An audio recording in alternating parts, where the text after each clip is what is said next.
everyone, church. Welcome to the next in our series all about spiritual disciplines. And Beth has asked me to speak about solitude.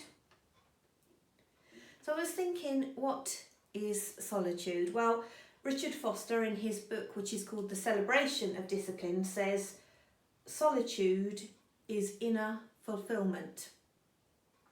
But he also says loneliness is inner emptiness. And I thought this may be a good starting point as we consider the spiritual discipline of solitude. Because solitude isn't being alone or just even about being alone, it's much more than that. Solitude is a state of mind and heart. Now, you could stay alone in your own home for a long period of time, and maybe some of you have done that in the last 15 months or so. But you may never have experienced solitude during that time. You may have experienced loneliness, however. We aren't alone when we experience and practice solitude. We are with God. And solitude is our silence, our stillness, allowing us to hear what the Spirit wants to say. I think it reminds me of Psalm 46 as well, one of my favourite verses. Be still and know that I am God.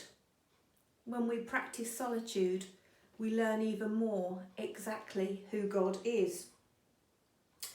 We are most likely, though, to practice solitude on our own in a quiet place. You don't have to be on your own. I find that if I go fishing with Richard, I can be in proximity with him and in a place where there may be other people, but still experience solitude. Something that comes more naturally to some than others is that solitude has a major element, which is silence. We don't talk, we listen. That may be a challenge to those of you like me, more than it is to some others. A lady called Catherine de Hook Doherty, I hope I've said her name right, she writes these words: when we repeat the intimate words of God that He has left within us, our silence remains intact. Can I read that again? When we repeat the intimate words of God that He has left within us, our silence remains intact. I'd like you at some point now, if you want to pause, but at some point come back to that quote and spend some time prayerfully considering what she might mean. Our silence allows us to see and hear clearly because it allows God to show, reveal and speak. Now, probably if you asked me what my favourite book in the Bible is, and at this point those that know me well, those in my life group will be shouting, she's going to say the book of James. And you're right, I am. I love the book of James. It probably is my favourite book in the Bible. And James's teaching, particularly in relation to what we say, our words, I think actually plays an important place as we practice and experience solitude. I'm not shoehorning James in because I want to always mention the book of James. I think it's actually really important. You see, one of the things I think as we experience solitude is that we understand we don't always have to speak. We don't have to always justify or explain. We don't have to use words to manipulate or to make others feel guilty. And as James said, our words have such power. When we practice solitude, I think we can learn when to speak and when to remain silent. That control of our tongue, of course, transforms not only our own lives, but our relationships with others. Maybe part of solitude is that in the silence, we actually let God take control. We give control to Him. Now, human beings, I think, are naturally likely to be fearful of being alone. Maybe not everybody, but it's quite a human trait. I remember I got married very young, and we went off on our honeymoon, and we came back, I think it was a Friday, and on the Saturday we went and bought a dog. I don't actually really like dogs, but we went and bought a dog because I was fearful of being alone. Richard, my husband, still gets up very early in the morning to go and milk the cows. I'd never slept in a house on my own, and I was fearful of that time where he would have left the house at 4 o'clock in the morning before I had to get up. So a dog alleviated some of that fear, even as I say, when I don't really like them, because we're not really liking to be alone. In health and care circles at the moment, loneliness is really quite a hot topic, and it's because it has such a negative impact both on physical health and brain health. And I'm saying this to reinforce that loneliness actually is something as Christians we should be trying to help and alleviate, but loneliness isn't solitude. Maybe your reaction to loneliness or the fear of being alone is running into busyness, making yourself so busy, so involved in lots of different things, and making even unmeaningful or unhealthy connections. If you are lonely, I promise you that the cure for loneliness is connection with God and connection with a community of believers. And we'd love to be that community of believers at One Church Dover for you. So going back to solitude, as we are still, as we are silent, as we learn to listen, this focus draws us into knowing God more, hearing his voice more clearly. You know, something I've experienced as I've learnt and practiced solitude is that God's healing flows in those moments. We choose solitude. Loneliness is an involuntary state. Just another little thought, that don't consider solitude to be a form of escapism, because my own experience and that of others is that in solitude, in listening to God, you're more likely to have to confront what you might be trying to escape, more likely to have the light of God's love, power and word shine into those areas than you are to escape things.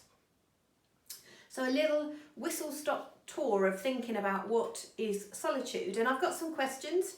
You can either think about them yourself, or you can think about them in a life group or in another group. So a couple of questions from this first part of our thinking about solitude.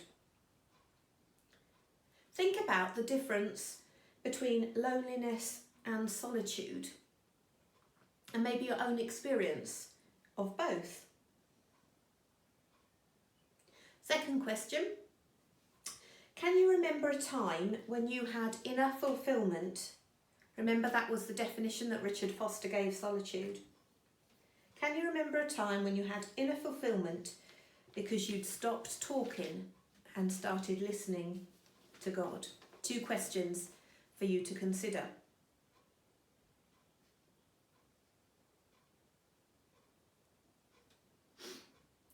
So I thought we'd move on and think about looking at Jesus as our example of practicing solitude.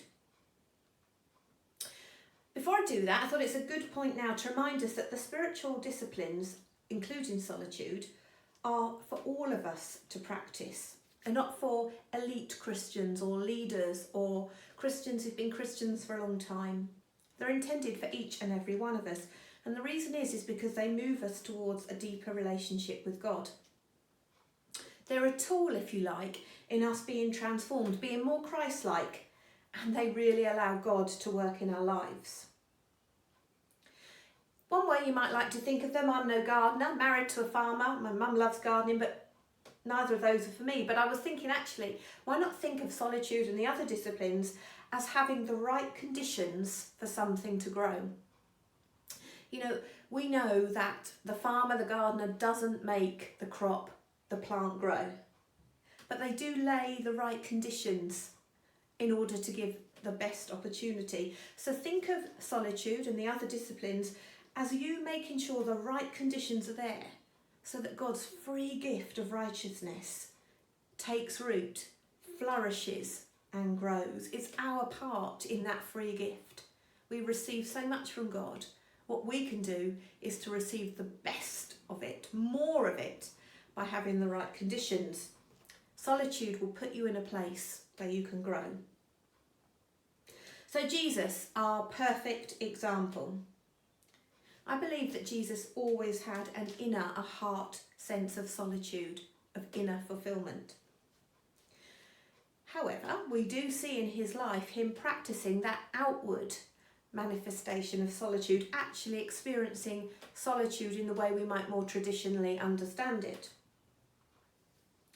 I think as well, when we're going to look at just a few examples now, the reason I've chosen them is it's areas where, because we see what Jesus did, we can consider similar times in our own lives where we might think, that's a point when that's happened or going to happen that I need to make sure I have a time of solitude.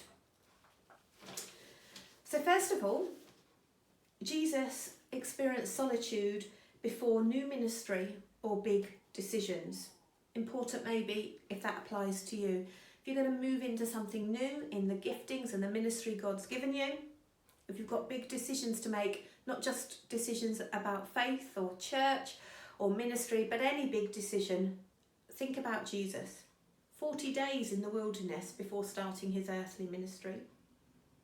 A night in solitude on his own before he chose the 12 disciples.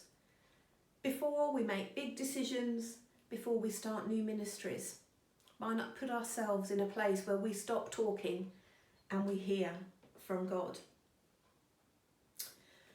The second example I thought was when situations were hard. We read that when the news was brought to Jesus that John the Baptist had died, he withdrew to a lonely place, is what the Bible says. And I thought, gosh, there is a real place for community, and we're going to talk about that later. There's a real place for comfort from others, but also when times are hard, the voice you really need to hear, the place you really need to be, is with God, alone in his presence, where you can stop talking and receive. Jesus found solitude when situations were hard. The other area was that Jesus had periods of solitude after major ministry events, after periods where he was busy, after times where he'd been surrounded by crowds or had had really in-depth conversations. And just a couple of examples: after feeding the 5,000, Jesus withdrew to a lonely place. After healing the leper. So again, when you've had periods of busyness, which in and of themselves aren't wrong, or periods where your ministry has just really been at the forefront and you've been moving under God's grace and a blessing, but also remember, then you may need to retreat to a place of solitude. Also of note is actually Jesus told his own disciples that when they returned from preaching and teaching, he said to them, come away by yourselves to a lonely place. So when you've been busy, afterwards have periods of solitude. And of course, maybe the most famous example of Jesus' solitude was in Gethsemane, before he undertook the main purpose of why he had come to this earth. He was alone in solitude in the Garden of Gethsemane. But, you know how much I love that word, but outward solitude is not intended to be permanent.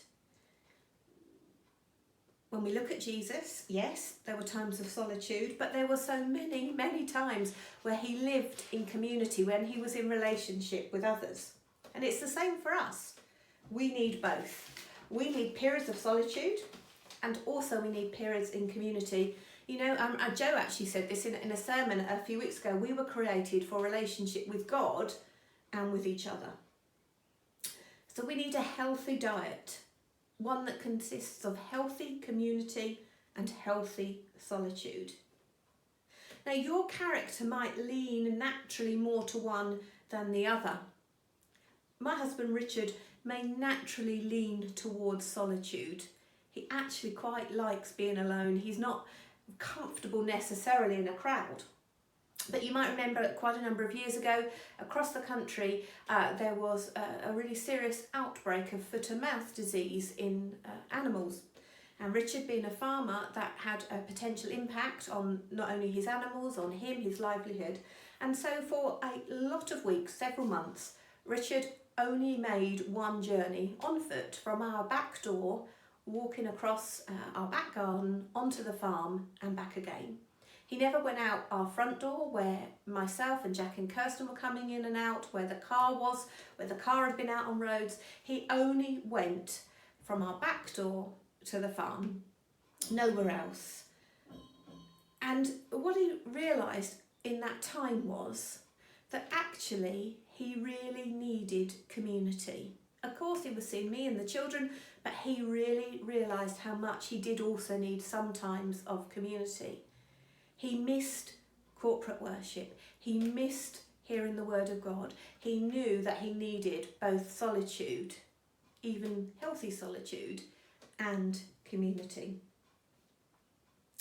So some questions at this point for you to consider, either on your own or, as I say, maybe in your family setting, small group setting, but some questions to think about. Do you lean more towards seeking community or seeking solitude?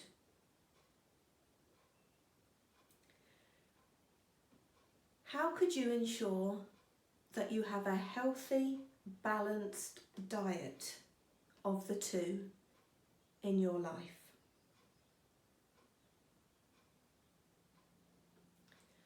Consider the times that Jesus practiced solitude and how that might impact your decisions about your life and your ministry. 3 questions for you to think about.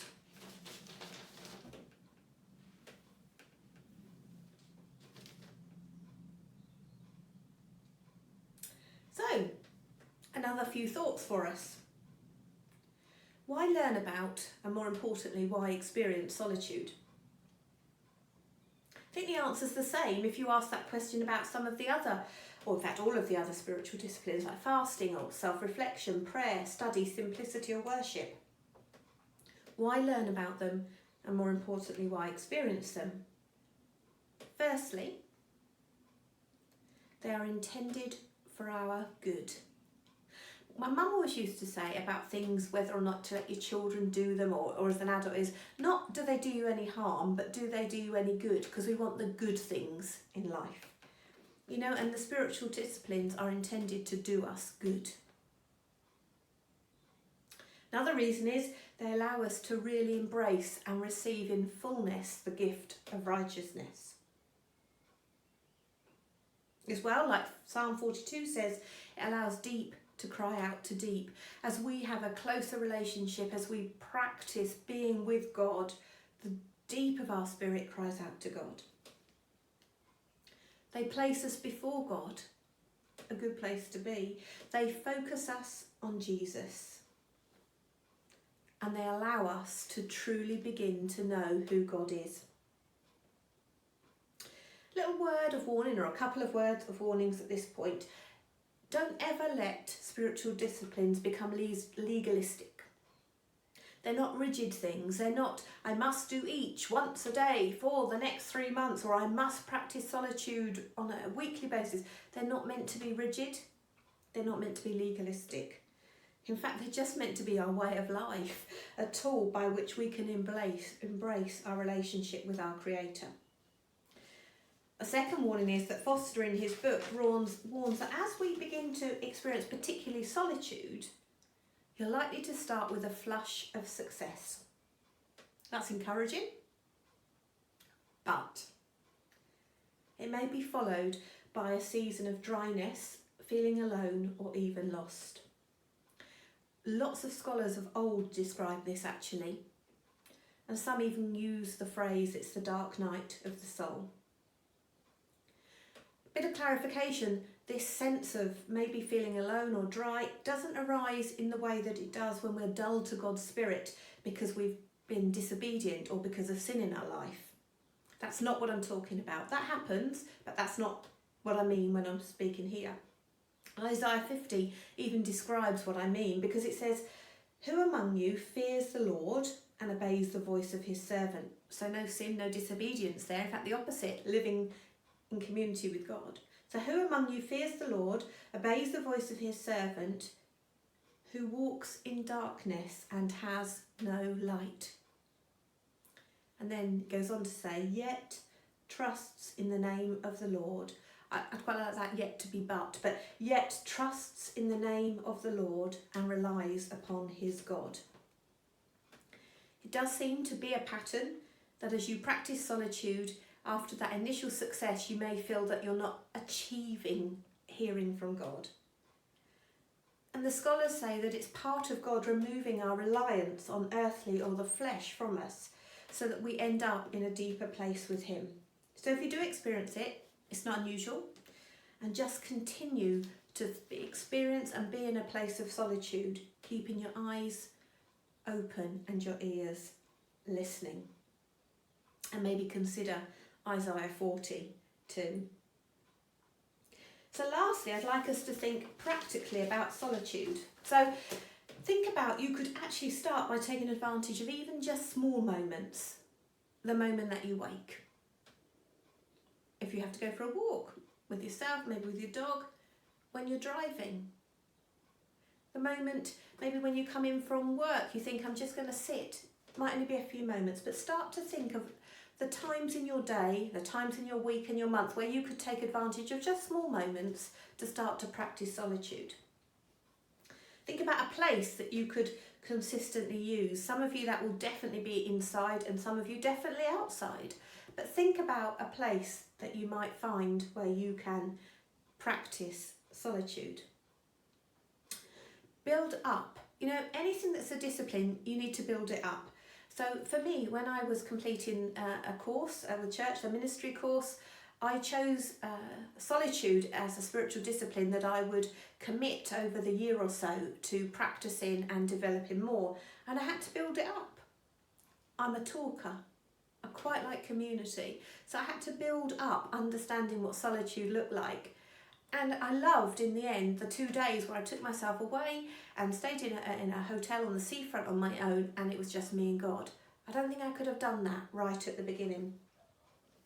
You might even have to put it in your diary, particular blocks of time. And when you're considering solitude, think about the times that Jesus practiced it.